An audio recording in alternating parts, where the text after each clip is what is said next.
YouTube. So this video is all about channeling. If you are new here, welcome. My name is Jessie. I'm a psychic medium. I'm a therapist for intuitive psychic mediums, empaths, highly sensitive people who are wanting to develop their psychic side. And I also am a fitness instructor, and I'm actually going to be talking about that journey in this video because it relates to how I learned how to channel.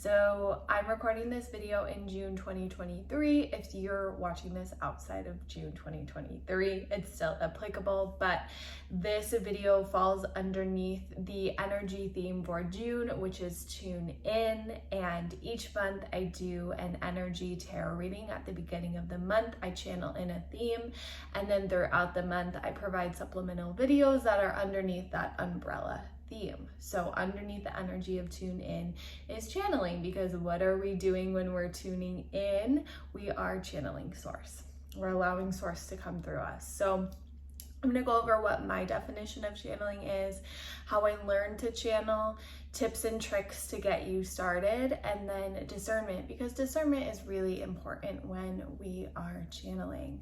So my definition of channeling doesn't have to be your definition.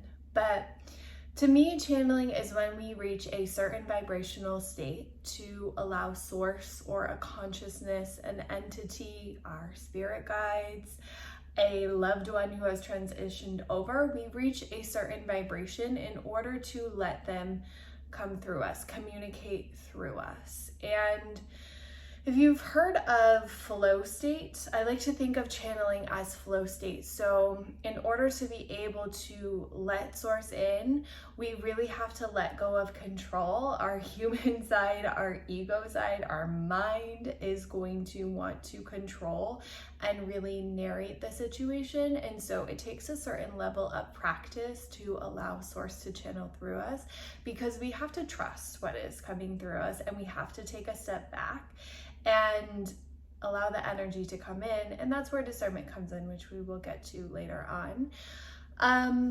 Great. So that is my definition of channeling. You can add on from there. You can take things from there, whatever feels best for you. And I know that there can be a lot of fear when it comes to channeling. It's completely normal. I like to say a healthy dose of skepticism is also something that is healthy and normal. So take this as it comes. How I learned to channel is very interesting. So as I mentioned, I am a fitness instructor. I've been in the fitness industry for, around 7 years now. And it was a few years in for me. So I'm certified in barre, which if you don't know what barre is, I like to say it's a fusion of yoga, Pilates, and ballet. And I got certified in it around 7 years ago. And a few years in, as I was starting to tap into my psychic side, so I have a whole other video on my channel about what it was like when my psychic gifts were activated, what I was doing at the time. So this was happening concurrently, where I was working with a medium. They were kind of like a mentor, and they were helping me activate my psychic side.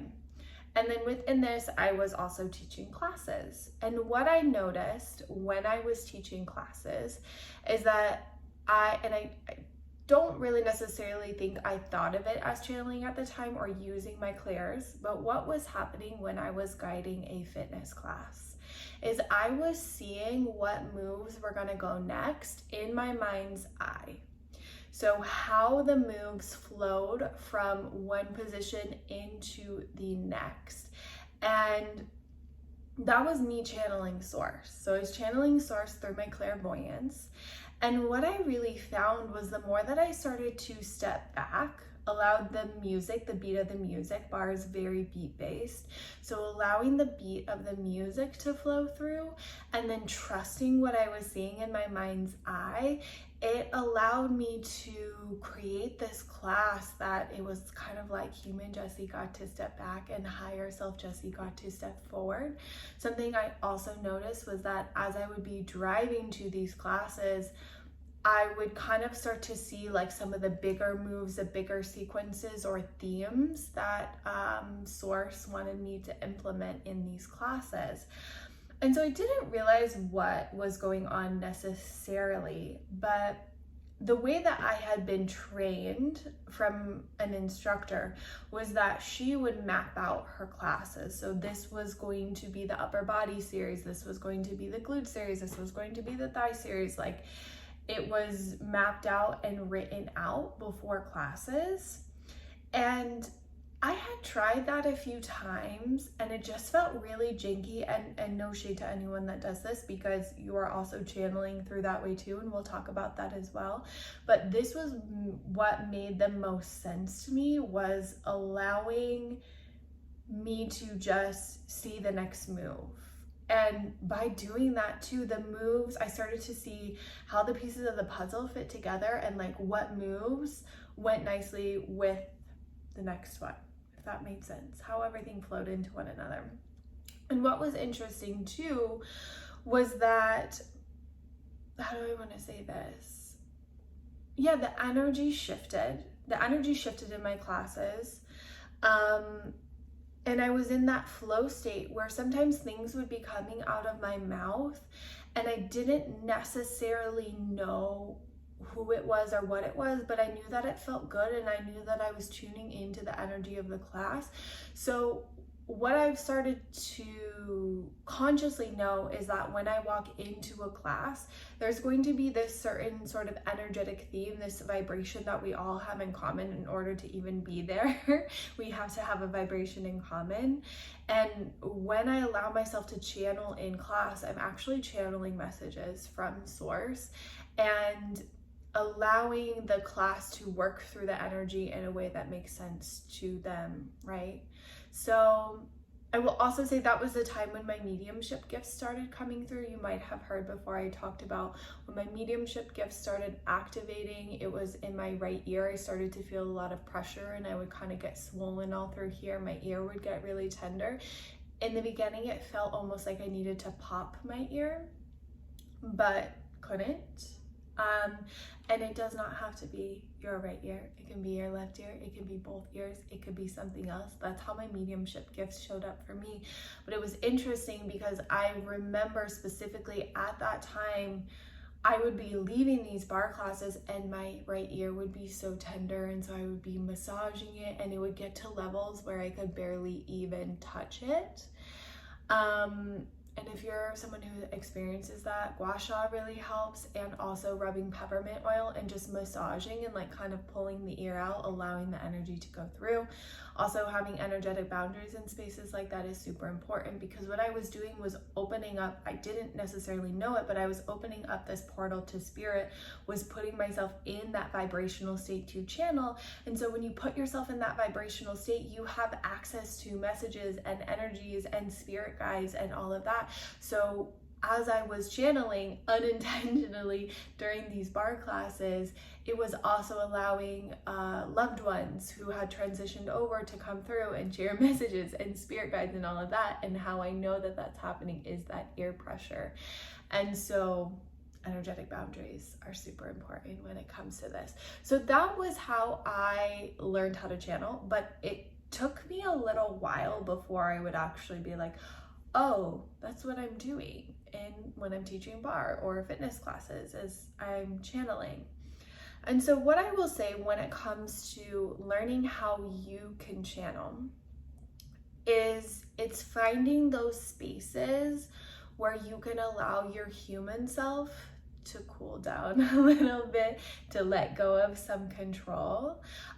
It's really helpful if you are in a space where your mind kind of goes on autopilot.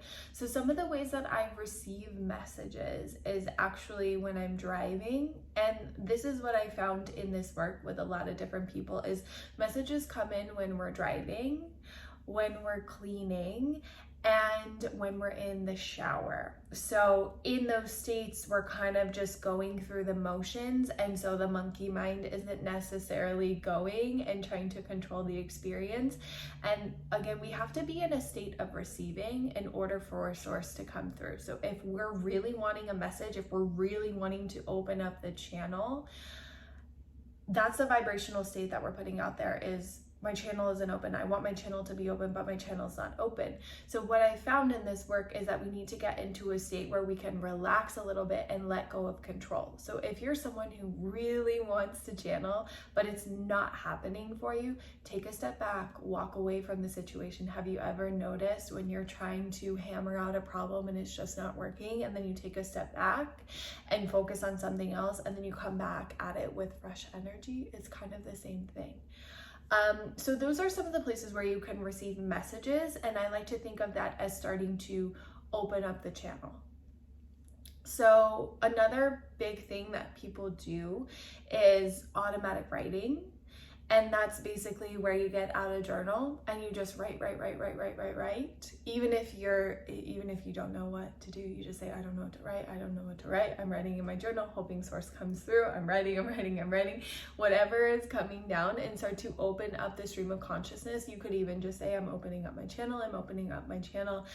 And once you start to feel like someone else is writing for you, that's when you are channeling. And we'll talk about discernment and setting protection when we do things like that. But that's another way to allow source to come through. So what I will add on to that as well is, if none of those spaces feel great for you when it comes to channeling, what are you really passionate about? And what gets you in a vibrational state that you feel really charged up, really alive and passionate and just connected to source? A lot of times that is when we are channeling. And so I know that channeling normally has the connotation of speaking, and when it comes to me channeling videos, yes, generally when I'm channeling source, it's through speaking, but channeling can also be through doing something physically with your hands, like creating art. Or that's interesting, I don't know why Spirit was just showing me being at a computer, but maybe someone needs to hear that message. So maybe you're creating things through the computer, and you're typing and writing on the computer, whatever it is. Like channeling source, we actually all have the ability to do it. We all have the ability to receive messages. So what gets you in that vibrational state where you feel tuned in and connected and tapped into source? That's another great way to channel. And when you find that, then can you allow the human self to take a step back and allow whatever is driving this creativity, this source connection, to step forward? Let me see if there's anything else that they want to say around that. Yeah, they're just saying that you can call spirit in, you can call your guides in, you can call your loved ones from the other side. They're wanting to mention higher dimensionals, any form of that. ETs, you know, if you are identify as a star seed, and you want to call in your galactic family. And what I'm doing is I'm channeling right now. And so I'm seeing in my mind's eye. I'm also using my claircognizance. I just kind of know what they're talking about. And I'm also hearing it a little bit clairaudience. But again, we all have these abilities. It shows up for us differently. So what helps you tune into source? And when it comes to me in fitness, I was doing something that I really enjoyed, but also my body was moving and I was doing things. So my monkey mind, my controlling side, wasn't able to control the situation and manipulate the situation. So source is able to come through me. Okay. Anything else that you want to say? I feel like there's something else you wanted to share.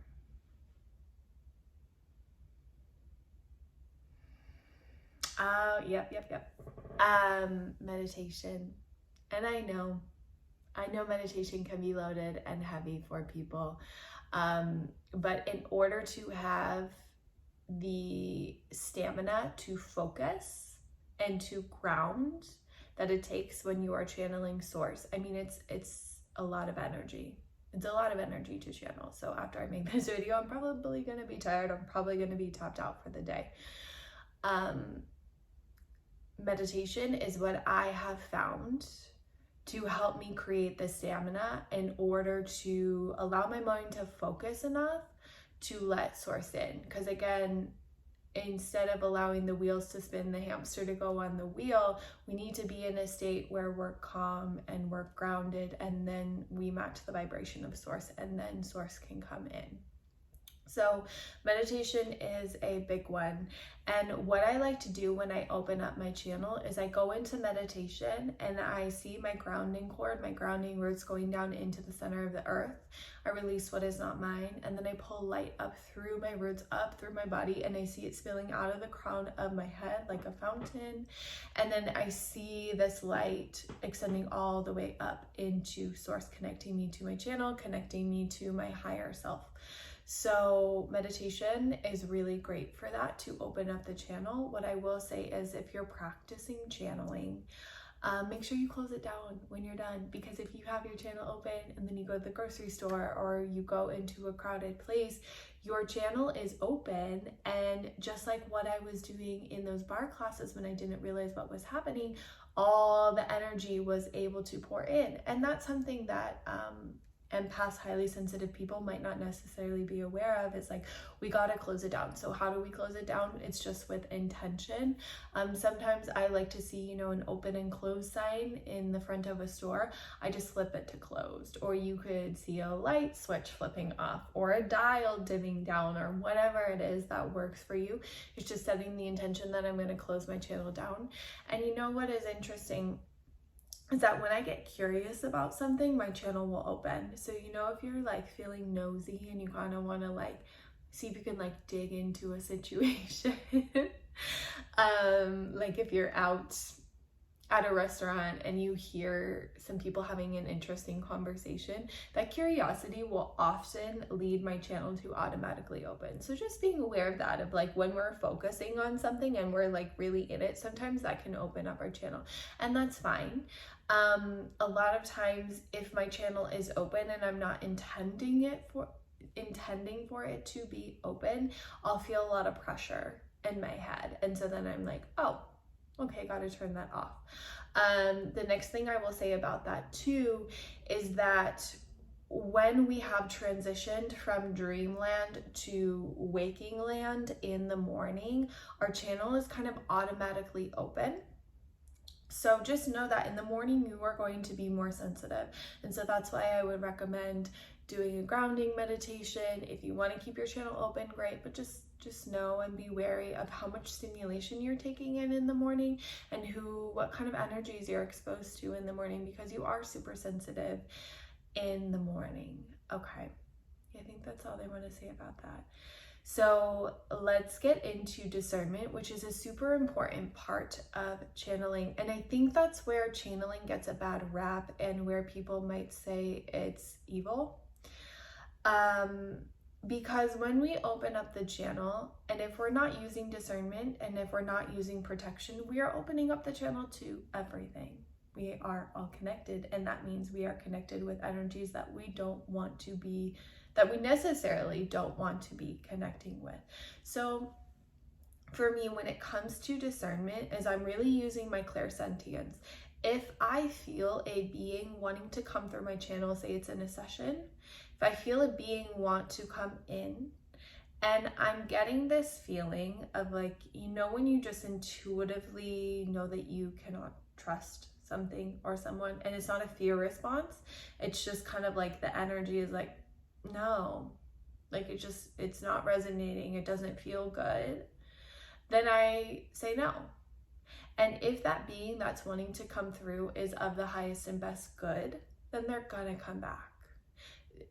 From what I have learned and what I have experienced is beings who are of the light of good, they want you to vet them. And beings who are not of the light, maybe lower vibration, want to trick you, want to manipulate you. And so this is what's really important when it comes to discernment. If you're unsure, say no until you are sure. And if you're getting this icky feeling, say no. Nothing can come through your channel without your permission. So know that you have ownership of who comes in. I also like to set the intention before I channel, especially in readings, only beings of love and light. And that kind of sets the parameters, that sets the protection, because again, you have ownership over your space. So that's a really big important component when it comes to channeling. I also like to do bright white light around me. And yeah, notice the frequency and the energy behind a message. So if a message is coming from source, directly source, it is always going to be very soft and gentle and confident. So a message from source is not going to have the sort of binaries of good and bad, and it's going to be directly stated, if that makes sense. Whereas sometimes when we're channeling something in,